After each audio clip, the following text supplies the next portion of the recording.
Cerita misteri di Gunung Ciremai yang melegenda. Sumber: https://nasional.okezone.com /penulis Nanda Arya. Gunung Ciremai menyimpan berbagai cerita misteri yang melegenda. Gunung dengan ketinggian 3078 meter di atas permukaan laut (mdpl) ini terletak di antara 3 kabupaten, Cirebon, Kuningan, dan Majalengka. Selain diliput misteri, Taman Nasional Gunung Ciremai juga banyak menyimpan cerita legenda yang masih dituturkan oleh masyarakat sekitar. Ini kisahnya. Suara gamelan. Para pendaki pasti tak asing dengan suara gamelan di Gunung Ciremai. Suara alat musik tersebut tidak tahu berasal dari mana, namun konon bukan dari manusia. Orang-orang percaya bahwa suara gamelan ini merupakan ucapan selamat datang yang berasal dari penghuni gunung. Namun di sisi lain ada juga yang berpendapat suara tersebut merupakan bunyi yang berasal dari makhluk halus dengan tujuan menyesatkan pendaki. Tanjakan Bapatere. Tanjakan Bapatere atau Tanjakan Bapatiri merupakan salah satu tanjakan yang sangat terjal, hingga sering disebut sebagai tanjakan penyiksaan bagi para pendaki yang melintasinya.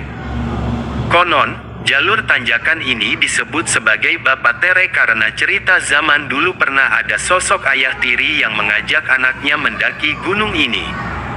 Namun, tiba-tiba anak itu dibunuh persis saat berada di tanjakan tersebut. Nyi Lingga dan Macan Tutul Nyi Lingga. Nyi Lingga dan Macan Tutul Nyi Lingga merupakan salah satu sosok yang dianggap sebagai penunggu kawasan Batu Lingga di Gunung Ciremai. Sosok tersebut juga berkaitan dengan salah satu sosok Wali Songo, yaitu Sunan Gunung Jati.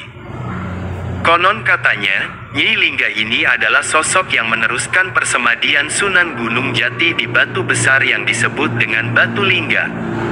Bahkan ia juga ditemani oleh 2 jenis macan tutul, dipercaya untuk mendapatkan ilmu kanuragan. Akan tetapi di tengah persemediannya, Nyi Lingga gagal dan meninggal. Dari situ berkembang cerita apabila ada sosok nenek tua dan macan tutul di kawasan Batu Lingga, maka dianggap sebagai sosok gaib dari Nyi Lingga dan hewan buas kesayangannya itu. Tradisi menghindari makhluk gaib. Ada tradisi menghindari makhluk gaib di Gunung Ciremai. Seorang juru kunci Gunung Ciremai bernama Maman membenarkan hal ini. Ia kerap memberikan wejangan kepada para pendaki agar menghentakkan kaki ke bumi sebanyak 3 kali dan mengucapkan salam agar terhindar dari makhluk gaib.